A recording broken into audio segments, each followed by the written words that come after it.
The laughter hit me first.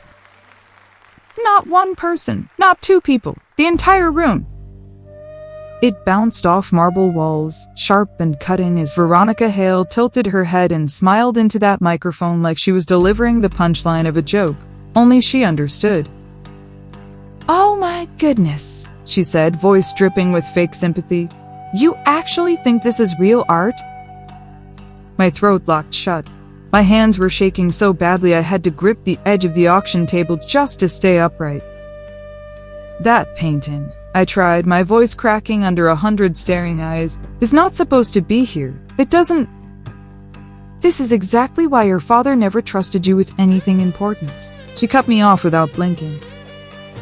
That one landed hard. A man in the front row chuckled. A woman whispered something behind her champagne glass, and my own cousin, my blood turned his face away from me like I was a stranger causing a scene he had nothing to do with. "I'm not wrong," I said louder. "The brushwork is off. Someone please just look at it." "Security." She barely raised her voice. Two men appeared at my sides almost instantly. "She has been emotionally unstable since the funeral," Veronica added, casually, like she was commenting on the weather. "Grief does terrible things to people." Unstable. That word moved through the room faster than fire. The guard took my arm. The gavel slammed down. "Sold!" The room applauded. They actually applauded. And I was walked out like I belonged nowhere, like I had imagined every single word. That was the night I lost everything. Or at least that is what she wanted everyone to believe. My name is Marina Cole. I am 34 years old. I work in art restoration. I know the difference between a real painting and a skilled copy better than most people know their own reflection. And for most of my life, I believed that if you held on to the truth firmly enough, it would protect you from the people trying to steal it. I was wrong about that. What you just witnessed was not just humiliation. It was a setup, a carefully planned, perfectly timed public takedown designed to erase me from my own father's legacy and replace me with a woman who had been performing grief like a full-time career. Veronica Hale was my father's second wife. She arrived with expensive taste, a wide smile, and a particular gift for making everyone around her feel like the difficult one. After my father, Arthur Cole, passed away 14 months ago, she inherited legal control of his entire art collection. 40 years of careful, passionate, deeply personal collecting. And almost immediately the sales began.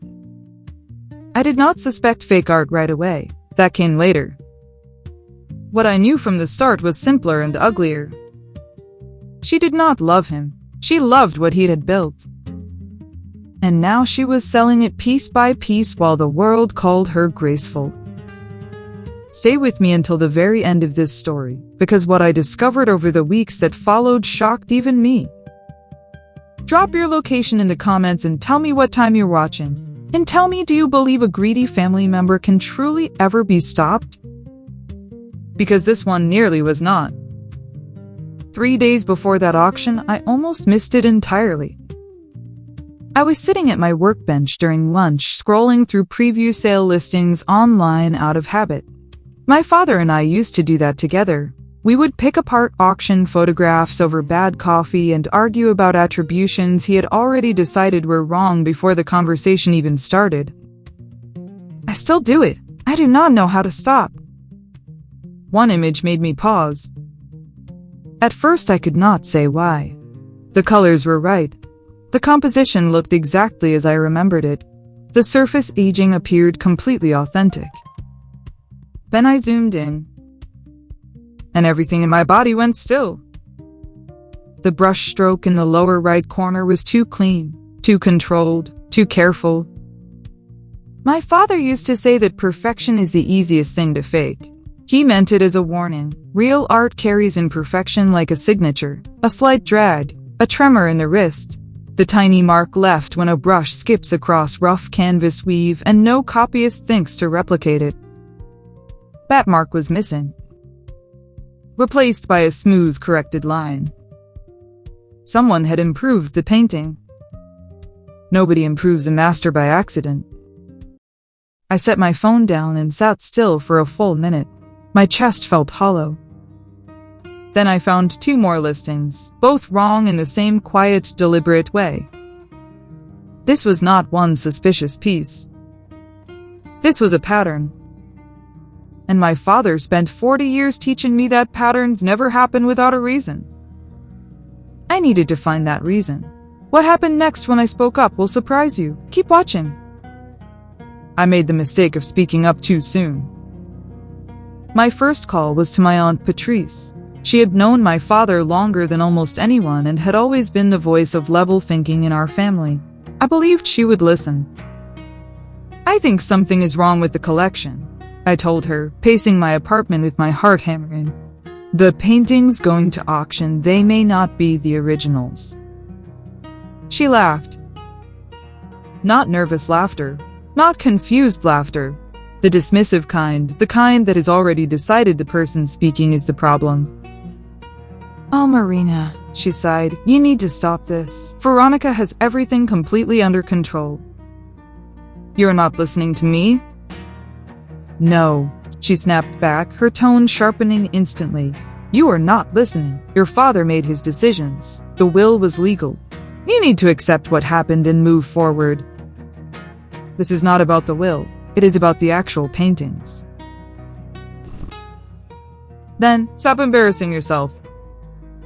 The line went dead. I stood there staring at my phone, watching my own reflection in the dark screen. That was when I first felt the shift. That sinking, cold realization that I was not just dealing with a dishonest woman. I was dealing with a family that had already chosen its side. Not the side of truth, the side that made their lives the most comfortable. And I understood then that no amount of evidence would matter to people who had already decided to be comfortable with the lie. Have you ever tried to tell the truth and been treated like the problem? Drop a comment. You are not alone in this. That same night, Veronica hosted a private dinner. Of course she did. I found out through photographs before I had even finished processing my aunt's call. Someone in the family had posted them with barely restrained excitement. Candlelight, towers of champagne glasses, a long table covered in the kind of food that announces its own price tag without apology. And there was Veronica at the center of all of it, wearing diamonds, surrounded by my father's friends, smiling like she had earned every single thing in that room herself. A video clip appeared later. She was speaking to someone just off camera.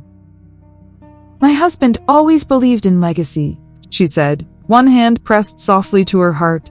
And it is now my responsibility, my privilege to honor that. Honor. I actually laughed, a hollow, broken sound that did not feel like it came from me at all.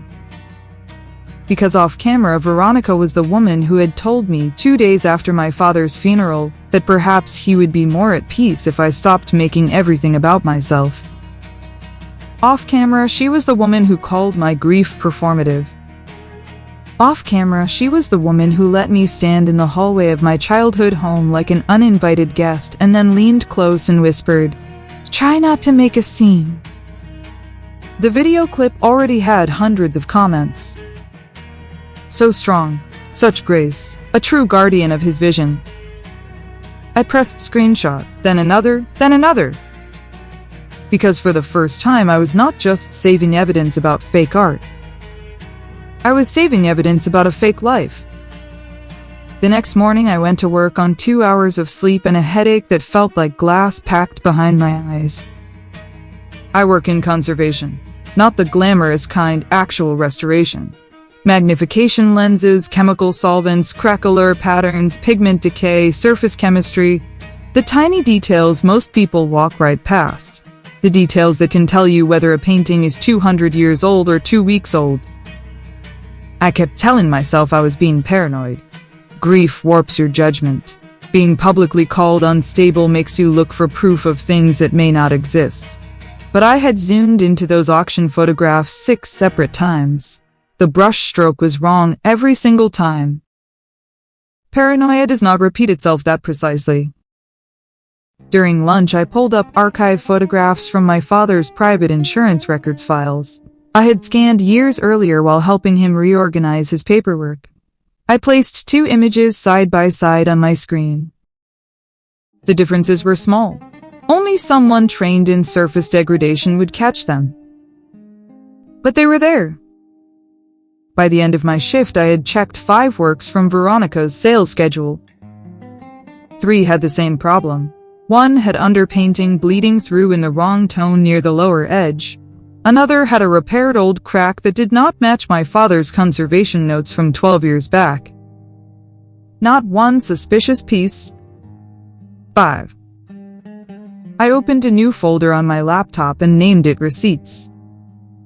If they wanted to turn me into a story, I was going to become the ending they deeply regretted. On the drive home, I kept hearing my father. Not in any ghost story way. Advanced memory, the kind that rises so sharply it feels like someone is sitting right beside you in the passenger seat. Never look at what they want you to see first, Marina, he used to say. Look at what they forgot to hide. I nearly had to pull over. Because suddenly I remembered something small I had dismissed months earlier as nothing important. In the final year of his life, my father had become oddly secretive about the collection. Not about art in general. We still talked constantly. But the old family pieces, the ones with real financial and historic value, those he started checking himself, cataloging himself, locking away himself, he stopped letting me near them. At the time, I thought it was pride, or illness, a need to hold control over something while everything else in his world was slipping out of his hands. Now I was not so sure. When I got home, I dug through the last box of papers I had taken from his study after the funeral. The box Veronica had called junk and told me to clear before she had it hauled away. Inside, tax envelopes, old correspondence, appraisal printouts. Then, tucked deep inside a leather folio near the bottom, I found a thin black notebook.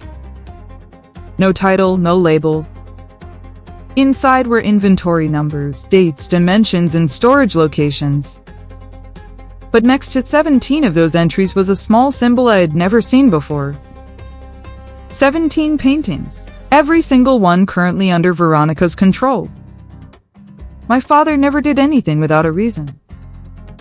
I told myself I was not going. Then I put my coat on anyway. The storage facility was across the city in an industrial district. My father had no visible reason to visit. The address came from an invoice tucked inside the back cover of the notebook, a receipt for climate-controlled, private storage, paid in cash, no company account, just a unit number and an access code written in his careful hand. Storage facilities at night feel slightly criminal even when you belong there. Long, cold hallways, fluorescent strips that hummed overhead, my footsteps sounding too loud on the concrete floor. I half expected someone to stop me at every turn. But the access code worked. Unit 18 rolled open with a heavy metallic groan. And my legs nearly gave out. Paintings, wrapped in archival blankets, stored upright in protective frames, corner guards fitted on every piece, humidity packets placed carefully around each canvas. Not dumped carelessly like forgotten property, handled with the obsessive, patient precision that only one man I had ever known brought to the things he loved. My father's kind of care. I lifted the covering from the first canvas with hands that would not stop shaking. And I knew it immediately. Not because I am clever, not even because I am trained. Because I had grown up with it. I had done my homework in the room where that painting hung for 20 years. I knew every line, every shadow, the old crack along the lower left edge from a frame accident when I was 12. This was the real one. Which meant the one Veronica had just sold to a room full of applause was not. I counted 12 paintings before I stopped counting. Then I found the envelope. It was attached to the back of the fourth canvas, tucked carefully beneath the stretcher bar, sealed the plain white way. My father sealed everything. No ceremony, no drama, just done with care. My name was written on the front. Handwriting. I will not try to explain what it feels like to see a dead parent's handwriting months after they're gone. There are some griefs that do not have clean edges. They pull you under before you realize you have stopped breathing normally. I sat down on the cold concrete floor and held that envelope against my chest for a long time before I could make myself open it. The letter was short, 2 paragraphs and 1 final sentence.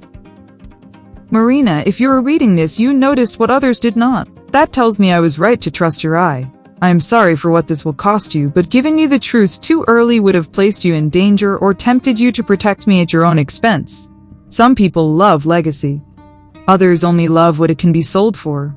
You will know the difference when the time comes. Follow the records, not the tears. And whatever they say about you being doubted is not the same as being wrong.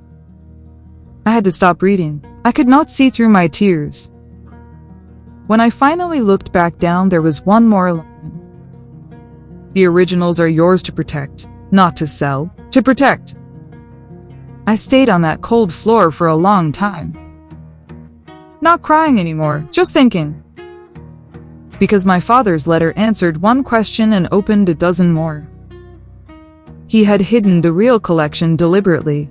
He had replaced the originals with copies before he died. He had paid cash for this storage unit in a part of the city where no one knew him. He had left a letter addressed to me alone, not his attorney, not his estate manager, not Veronica. To me. Which meant he had trusted me to find it. But it also meant he had known exactly what Veronica was planning. And if he had known, why had he still left her with legal control of the collection? That question kept circling as I drove home in the dark, barely feeling the road under my hands. By midnight, I was back at my workbench. Photographs from the storage unit open on my screen beside the auction preview images. Original compared to forgery. Real beside fake. The differences for a trained eye were not even subtle. But I needed someone else to confirm it. Someone whose voice carried weight in rooms I had already been thrown out of. I thought of one person. Professor Elias Mercer, 40 years in private authentication. A man who had worked professionally with my father for over a decade and who respected evidence more than money, which in the art world is rarer than any original canvas. I sent him 12 photographs at 2 a.m. Then I sat back and waited. Because what he said 4 hours later would change everything I thought I already knew. He called before sunrise. You did not tell me these came from the Cole estate, he said. His voice was flat and careful in the way careful people get when something has surprised them. My stomach dropped. How did you know? Because I reviewed preliminary materials for the auction house weeks ago and came close to refusing on quality grounds. I regret now not trusting that instinct. I closed my eyes slowly. So I'm not wrong. No, he said, you are very much not wrong. I sat down on the edge of my couch. How bad is it? He chose each word with deliberate care. The images you sent me correspond to works recently offered for public sale. Those works are copies. Skillful copies well above average, but copies without question. The originals you photographed in the storage unit are authentic. I pressed my hand over my mouth. Even after the letter, even after standing in that storage room with the real paintings under my hands, hearing another person say it out loud made it land in a way no private certainty ever could. She's already sold at least 3, I whispered. Then the problem is no longer academic, he replied steadily. It is legal, financial, and depending on the buyer records, potentially criminal. My pulse hammered. What do I do? Document everything. Speak carefully. Do not trust a single family member with information until the full picture is confirmed. And please do not confront anyone without a proper strategy. Too late on that last one. But I did not tell him about my aunt's call. Some mistakes are easier to admit later. The smear campaign started the next morning. I did not see it coming at all. a blogger who covered elite estate sales, posted a piece about what she called family instability, disrupting a respected widow's effort to preserve an important private collection. Nothing said directly, nothing you could challenge in court, but every detail pointed at one person. The estranged daughter, the emotional disruption, the concerning behavior at a recent event. Then the gossip accounts picked it up. And then the comments arrived. Classic, entitled "Daughter Behavior." She got cut out of the will and snapped. Honestly, grief makes people imagine things. That last one hit hardest. Not because it was cruel, because it sounded reasonable. Reasonable enough that I read it 4 times and felt myself begin to doubt my own photographs. That is what sustained humiliation does. It starts as shock, then anger. Then it sinks under your skin and starts eating your confidence from the inside. Makes you wonder whether maybe you did seem irrational, whether your pain really is just embarrassing to other people. I wanted to scream. Instead, I added every screenshot to the receipts folder. I opened a new subfolder and named it "The Lie Being Built." Because now I understood what Veronica was doing.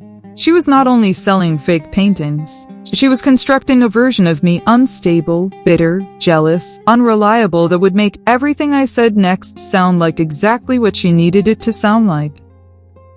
If I was already the unhinged daughter, then the truth I was holding became just another symptom. She was building my coffin before I had even started fighting back. That was when I stopped being sad and started being very, very careful. My cousin Daniel showed up at my apartment without warning 2 days later. He stood in my doorway, wearing the look of someone doing me a tremendous favor by being there at all. "You need to stop this," he said. "No, hello, nothing." I leaned against the doorframe. Interesting opening from someone who watched me get dragged out of my father's auction and did absolutely nothing. He winced slightly. "You made a scene." I raised a legitimate concern. "You made Veronica look like she was exploiting the estate." I looked at him for a long moment. "Isn't she?" His jaw tightened, the way it always did when a conversation moved somewhere he could not control. "People are talking, Marina. They think you're spiraling. I came because I actually care about what happens to you." "Then listen," I said quietly. "My father flagged 17 paintings before he died. 17. All of them are now under her control. The ones going to auction are not the originals." He exhaled like I had exhausted him. "She has full legal authority. Whether you like it or not, your father signed it over properly. You cannot keep attacking her simply because you're upset about how things turned out." My throat tightened. Did you ever stop to think that maybe my father did not actually trust her? That maybe there was a reason he kept certain things private near the very end? Daniel looked at me with something close to pity. "That is exactly what people mean when they say you are not handling this well." He left. And the moment that door clicked shut, I understood something new and ugly. He had not come to help me. He had come to find out what I knew. That night, I went back to the black notebook. I spread every page across my apartment floor and cross-referenced each entry against old appraisal binders I kept in digital storage. The room looked like an investigation wall held together by cold coffee and dread. The 17 flagged works were not random. The dates beside each entry all clustered inside the same 10-month window, the final year of my father's life. Then I found something else. 3 of the location codes in the notebook did not match any room in the house, any insured warehouse, or any lender record tied to the collection. S4NL Box 18. I stared at those abbreviations until it clicked. Box 18. The same number as the storage unit. He had not just been hiding the originals. He had been documenting the movement of every piece, building a paper trail invisible to anyone who did not already know what to look for. But for who? I found one more thing tucked into the back of the notebook. a small folded sheet of his personal stationery covered in his tight, careful writing. He had written only one sentence. She notices price before paint. I read them 3 times. He had watched Veronica look at his life's collection and understood exactly what she saw when her eyes moved across those canvases. Not beauty, not history, not 40 years carefully assembled. A number. He had known, and knowing it, he had done the only thing a man like my father would ever do. He had built a trap, and he had left me the key. The next revelation came from an old accountant named Martin Bell. He had handled portions of my father's finances years earlier before what he called a quiet retirement. I found his name on a handwritten holiday card list tucked inside my father's desk. The kind of list that tells you exactly which relationships mattered but were kept separate from public life. I expected him to refuse to speak. Instead, when I mentioned Veronica's name, he let out a long, tired breath. We met at a diner 3 days later, quiet corner table. He arrived early and ordered coffee. He barely touched. I cannot discuss confidential matters freely, he said, studying the table between us. But your father made unusual financial moves in the last year of his life. Not by choice, because he had to. I kept my voice steady. What kind of moves? Unexplained expenditures, repeated, large. He restructured certain holdings quietly, covered gaps in a way that left no trace unless you knew exactly where to look. He paused. He was trying to contain damage. Damage from what? He met my eyes carefully. He believed someone close to him was draining money, quietly, for a long time. I did not need to ask who. But Martin was not finished. There were also private investigations, he added. The diner noise seemed to fall completely away. Into Veronica? I whispered. Into movements, associations, and transfers that did not align with the household story. Then he slid a single folded paper across the table. An unredacted wire transfer summary. Dated to a week my father had been hospitalized and could barely sit upright. The destination was a luxury resort in northern Italy. She had not been by his side. She had been on vacation. I stared at that paper for 3 full minutes before I could speak. The transfer was dated during the week. His condition had worsened badly enough that his sister had flown in from overseas. He had barely been able to sit upright in his hospital bed, and Veronica had told them with soft tears and careful words that she had stayed beside him every single day. The destination, a luxury resort in northern Italy. She had not been by his side. She had been at a 5-star hotel while he lay in a hospital bed, and then she had come home and built a story about devotion that no one questioned. A fake marriage, a fake grief, a fake life constructed entirely on top of a dying man who had given her everything and trusted her with the rest. I drove home from that diner with both hands tight on the wheel and a strange stillness inside my chest. Not calm, something colder. The kind of stillness that comes when you have finally seen the full picture and it is exactly as bad as you feared it would be. I added Martin's paper to the receipts folder. Then I went back to the notebook and counted one more time. 17 flagged paintings. 3 illegal wire transfers. 1 private investigation my father had never mentioned to me. And a storage unit full of originals he had hidden under her nose during the last year of his life. He had known every single thing. And he had built every piece of this evidence not for a lawyer. For me. Wait till the end, because what came next changed everything all over again. The call I was not expecting came from a woman I had not spoken to since childhood. Mrs. Alvarez had worked as my father's housekeeper for over 20 years. She had taught me how to make proper hot chocolate when I was 7. After the funeral, she sent a handwritten condolence card I still kept in a drawer. She asked to meet me in a church parking lot on a Sunday afternoon. When I saw her face, I understood immediately that whatever she had been carrying had been very heavy for a very long time. "I should have come to you sooner," she said, her voice barely above a whisper. She pressed a small flash drive into my hand, but I was afraid of losing my position. I looked at the drive. "She fired you anyway?" Mrs. Alvarez nodded. "After the funeral, she said she wanted fresh staff." Fresh staff, meaning no witnesses loyal to the man who had died. "What is on this?" I asked. "One of the kitchen cameras saved audio longer than it should have. Your father asked the security company to update the whole system months before he passed." Her mouth tightened. I do not believe Veronica knew about the update. I drove straight home. I sat in my parked car holding that flash drive for a full minute before I could make myself go inside. Then I plugged it in. The file was date-stamped 3 months before my father died. I pressed play. At first, only kitchen sounds, dishes, footsteps, a cabinet closing. Then Veronica's voice, bright, relaxed, and completely unguarded. And what came next made my blood run ice cold. She was talking to a man whose voice I did not recognize.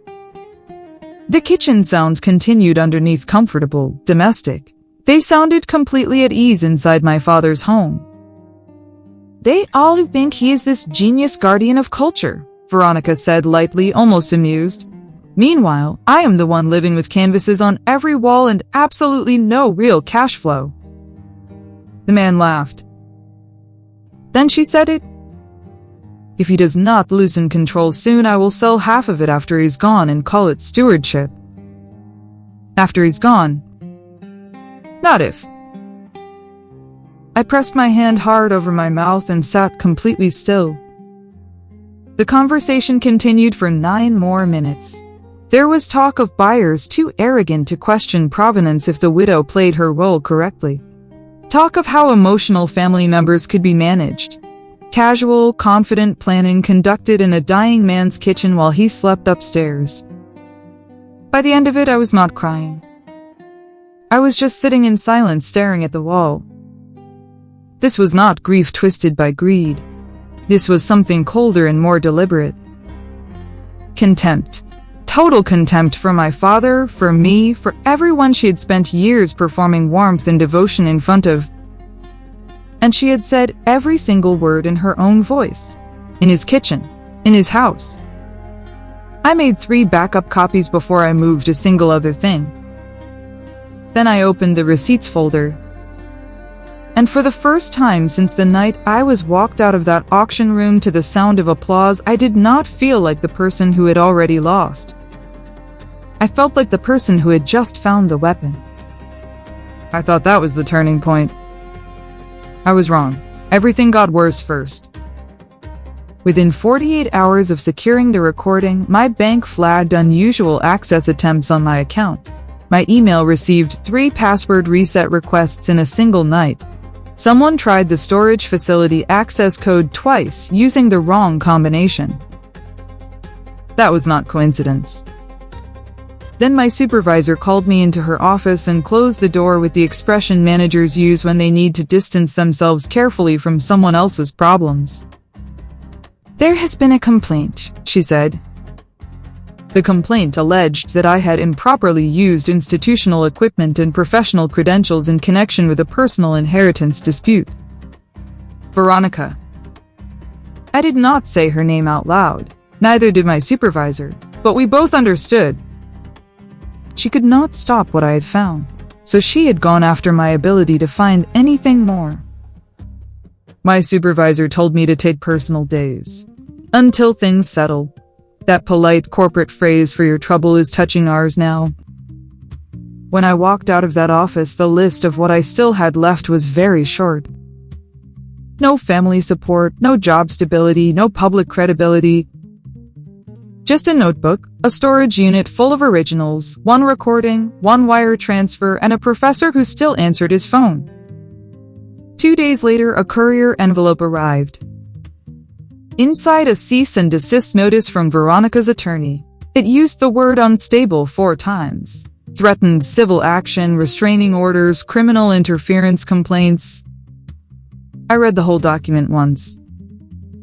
Then I placed it carefully in the receipts folder. Then I sat down on my kitchen floor and came very close to giving up. Almost.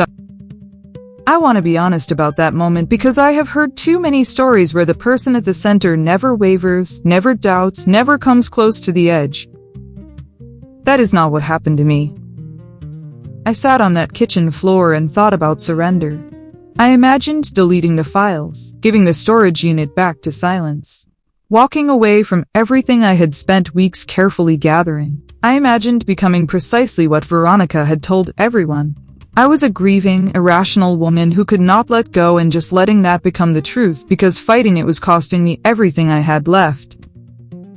For about 30 solid minutes, walking away felt like the only sensible option. Then I picked up my father's letter. I read it again. Being doubted is not the same as being wrong. I read it a second time. The originals are yours to protect. Not to sell, to protect. And I thought about him in that storage unit. Ill and aging, working alone, replacing originals with skilled copies, paying in cash, building a paper trail that only one person on Earth was trained to follow. He had not been protecting art. He had been protecting me.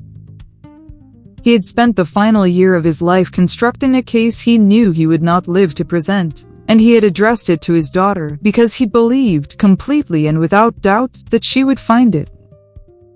I got up off the floor. I made coffee. And at 4:37 in the morning, I stopped thinking like a grieving daughter asking for fairness. I started thinking like a restorer facing forgery. You do not argue with a fake. You expose the seam. By sunrise, I had a plan.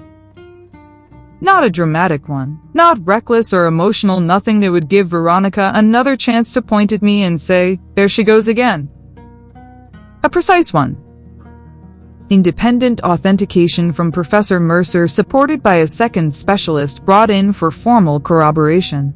Buyer pressure applied quietly through proper legal channels, triggering insurance liability on the already sold works.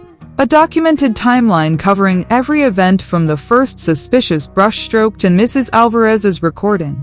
And the recording itself held back, deployed only after the fakes had already been confirmed by experts working independently.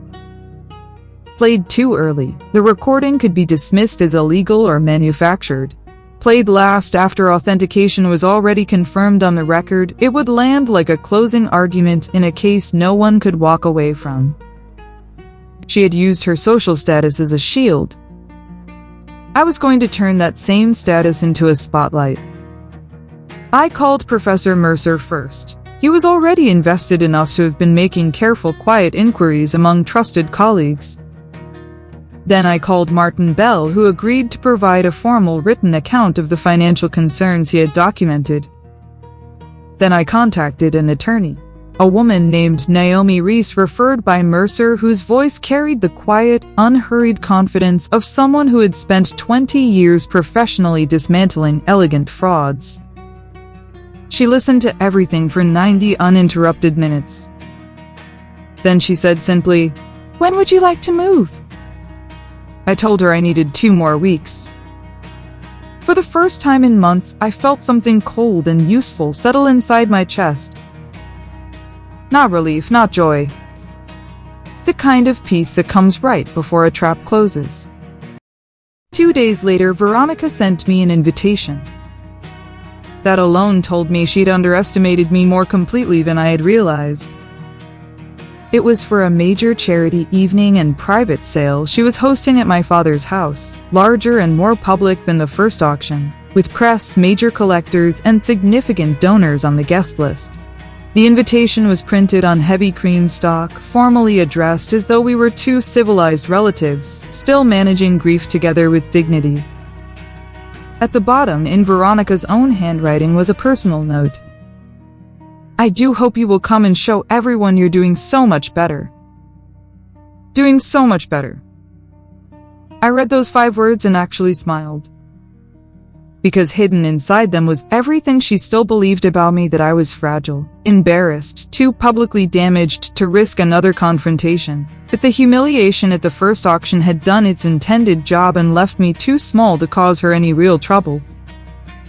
She did not know about the storage unit. She did not know about the recording from Mrs. Alvarez. She did not know about Naomi Reese, about Martin Bell, or about the 3 buyers who had already quietly requested independent authentication reviews on their recent purchases. She did not know that every weapon she thought she had used against me had been dated, catalogued, and filled inside a folder called receipts. I sent back one word: attending. Drop your location and what time you are watching in the comments right now, because this was the chapter where everything I had spent weeks building was finally about to be used. I need to tell you what happened with Daniel before we go any further. 2 days before the event, he called me. His voice sounded different this time. The practiced calm was showing cracks. "Marina, tell me you're not doing something you cannot undo." I kept my voice even. "What would I be doing, Daniel?" "I heard Naomi Reese is involved." A pause. "I know what that means." "How did you hear her name?" Silence. That silence told me everything I needed to know. "You're still passing information to Veronica," I said quietly. "He's not like that." "What did she promise you?" He exhaled. "There was a modest consulting arrangement for the estate transition. I did not think she was..." He stopped himself.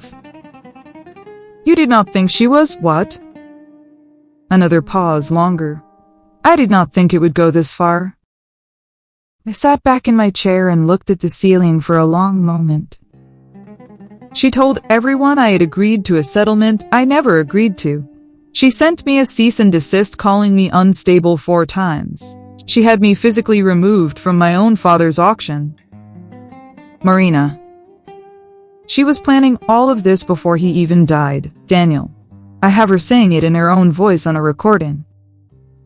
The line went completely silent. When he finally spoke, all the confidence had left him. "What are you going to do?" "What my father trusted me to do," I said. I ended the call. Daniel did not reach out again before the event. And when the truth came out, he was nowhere near the room. Betrayal by an enemy is almost clean. Betrayal by family leaves marks that take years to fade. The night of the event, I wore black. Not for mourning. I was long past that. I wore black because I wanted to feel steady, contained, and completely untouchable. When I walked through the front doors of my childhood home, the first thing that reached me was the scent gardenias and warm candle wax, exactly the way my mother had kept the entry hall before she passed away. Veronica had even copied that detail, not to honor any memory, to perform belonging. Guests turned as I stepped inside. You can feel judgment physically when enough people are directing it at you. It presses on your skin like cold air. Eyes moved across me. Conversations lowered just enough to carry double meaning. 2 women near the staircase exchanged a look they did not bother to hide. Then Veronica appeared at the far end of the hall in silver, moving through the crowd with the unhurried ease of a woman who believed she owned not just the room but every person standing inside it. Our eyes met. Her smile widened. She crossed toward me slowly. "Marina," she said warmly, loudly enough for half the room to hear. "I'm so glad you came." "I would not miss it," I said. Her eyes moved across my face carefully, searching for anxiety, for anger, for the brittle edge of someone barely holding together. Then, soft enough for only me to hear, she added, "Try not to embarrass yourself tonight." I let one heartbeat pass. Then I leaned slightly closer and said, "You first." Something shifted in her expression, just for a second, fast and small. But I saw it. Doubt. The sale portion of the evening began in the West Gallery. My father's West Gallery. I stood near the back while the auction representative introduced the first featured works. Veronica moved smoothly among donors, touching sleeves, gesturing gracefully toward the canvases, performing the devoted steward she had spent over a year perfecting. The first piece was brought forward. A buyer lifted his paddle. And that was when Naomi Reese stepped through the doorway. She did not rush. She did not raise her voice. She walked directly to the auction representative and placed a formal legal notice in his hands. A documented request for an immediate halt pending authenticity review, citing conflicting provenance records and verified expert concern. The room did not understand what was happening for about 10 seconds. Then the representative's face changed color entirely. "What is this?" Veronica asked, still smiling for the crowd though the edges of her voice had gone flat. Naomi answered clearly, calmly, "A preservation measure. Proceeding with this sale while documented concerns are on the record creates substantial legal liability for every party involved." The word liability hit that room like a dropped tray in a silent restaurant. Murmurs rippled outward. Collectors reached for phones. Two buyers leaned together in urgent whispers. Someone near the front quietly stepped back from the display. Veronica laughed softly. "My stepdaughter has been struggling, and I'm afraid this is simply another one of her." "If you proceed after formal notice," Naomi said, still addressing only the representative, "your institution assumes full liability for fraudulent sale." The representative swallowed visibly. And for the very first time I watched Veronica Hale look cornered. The authentication did not take long. Professor Mercer had been inside the room for 20 minutes before Veronica noticed him. He had arrived with a second independent specialist, both moving quietly toward the displayed works, requesting magnification equipment that the gallery staff provided without question, and beginning their methodical examination without drama. Veronica objected the moment she understood what was unfolding. She called it theatrical, disrespectful to her late husband's memory. A calculated personal attack orchestrated by a grief-damaged daughter who refused to accept reality. But here is what I have learned about intelligent rooms full of powerful people. The louder you protest expert review, the more urgently every person present wants to see what the expert is about to find. Every objection she made pulled more eyes toward those paintings and fewer toward her face. Mercer examined the first work for less than 3 minutes before requesting stronger magnification. Then the second. Then the third, and when he finally straightened and addressed the room, his voice was measured and absolute. These works were not authentic originals. Not a shout, not a speech. Just a sentence. And it hit that gallery like the floor had dropped 6 inches without warning. Gasps. Sharp involuntary movement. A woman near the center repeated, "Oh my God," under her breath 3 times in a row. Buyers stepped back from the displayed pieces as though the canvases had become something contagious. A collector in the front row turned directly to Veronica and said loudly enough for half the room to hear, "Would you know?" 3 words. And both possible answers destroyed her. If she knew she was a deliberate fraud. If she did not know she was a fool who had sold millions in fakes while claiming to steward a great legacy. She opened her mouth.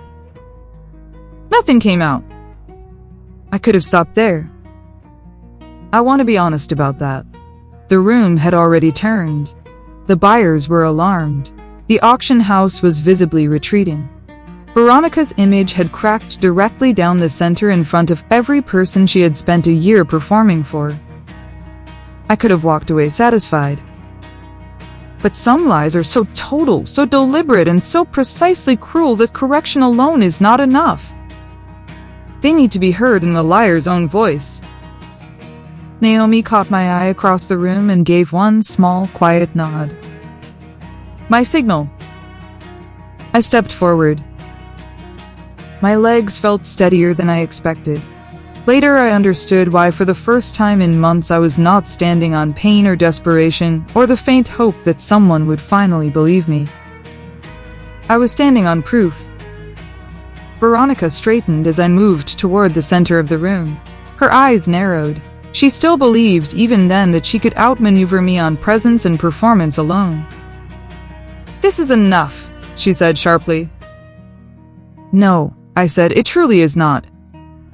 I asked the room for 60 seconds. 1 minute. To hear a recording. In Veronica's own voice. The gallery went completely silent. I connected my phone to the room's speaker system. Veronica took one step toward me. 2 people between us shifted instinctively, forming a quiet barrier. She did not push through. I pressed play. Her voice filled the room, bright, relaxed, completely unguarded, exactly as it had sounded in that kitchen recording made 3 months before my father died. And the very first sentence was enough to end everything she had built. The recording played in full. Every word. The casual contempt for my father's life for work. The calculation about selling after he was gone. The plan to rename theft as stewardship. The confident belief that the right performance would keep buyers from asking inconvenient questions. 9 minutes and 42 seconds. Not one person in that gallery moved. When it ended, the silence lasted 4 full seconds. Then the room erupted. There is no elegant word for what happened next. One buyer said something sharp and ugly out loud. Another immediately called his legal counsel on the spot. 3 people near the doors moved toward the exit. Someone from the press who had been quietly stationed near the back expecting a routine charitable evening pushed forward with urgency. Veronica stepped toward me, not wildly but with enough undisguised fury that the movement was unmistakable to everyone watching. "That recording is illegal," she said, her voice shaking for the first time all evening. Naomi responded immediately and very clearly. "It is admissible on multiple legal grounds, and your concern should be its accuracy rather than its volume." Veronica's face moved through 3 expressions in under 2 seconds: rage, calculation, and then something I had genuinely never seen on her before. Fear? She looked around the room. For Daniel, who was not there. For Aunt Patrice, who was studying her own shoes. For any friendly face at all. There were none.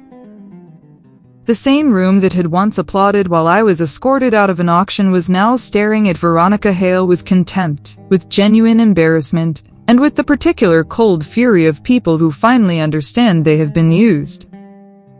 The aftermath moved faster than I had imagined possible. Sales were halted the same night. 3 buyers who had already completed purchases initiated formal legal action within days. The auction house issued a public statement announcing full cooperation with independent review. Veronica's charity board voted to remove her within the week. Estate accounts tied to collection distribution were frozen, pending fraud investigation.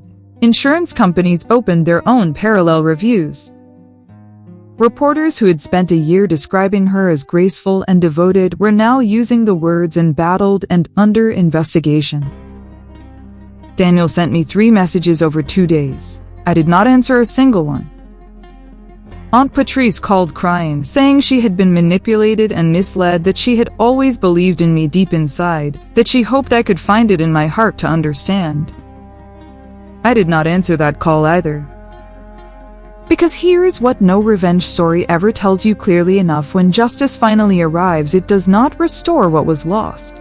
It reveals in full, unforgiving light exactly who helped you lose it. But it did give me something real. The originals were secured through a trust structure. My father had quietly established one that Naomi uncovered once the fraud came fully to the surface. He had not just hidden the paintings. He had legally protected them for transfer to me, contingent on the fraud being properly proven. He had thought of everything. He had known the truth could not surface while he was alive to speak it. So he had built the entire case himself and left me the final piece. The notebook, the storage unit, the letter, the recordings, none of it was accident. All of it was my father, still protecting his daughter from a distance no one survives. Weeks later, I stood alone in a conservation room with one of the originals on the table before me. Afternoon light came through the high windows in long, quiet bars across the surface. My gloves were on. The painting had been cleaned, documented, and returned to the exact condition my father had last seen it in. No cameras, no champagne, no polished speeches about legacy and devotion. Just truth and light and one painting that had survived everything thrown at it. I took out my father's letter one last time. I read it in full. Being doubted is not the same as being wrong. The originals are yours to protect, not to sell. To protect. I folded the paper back along its original creases and held it for one long moment. Then I looked at the painting. Veronica lost everything she had spent years constructing. The social status, the admiration, the polished public image built on a dead man's reputation. The fake lifestyle, the charity position, the graceful widow performance that had fooled so many people for so long. Every carefully assembled lie collapsed under the weight of evidence she had been too arrogant to hide completely. As for me, I did not scream in celebration. I did not post a single photograph. I did not give a speech or accept any applause. I just came to work. I put my hands on the paintings my father trusted me to protect. And I kept going. Because the greatest revenge was never watching her fall. It was knowing she laughed at me in that room, standing on a trap my father had already built in a story. Only I was equipped to finish, and that the daughter he believed in was the one who finally pulled it shut. Drop your location in the comments right now. Tell me what time you are watching and whether you believe karma always catches the ones who laugh the loudest. Because this story proved something I will never forget. Being mocked is painful, being doubted is deeply lonely. But being right at the exact moment the people who laughed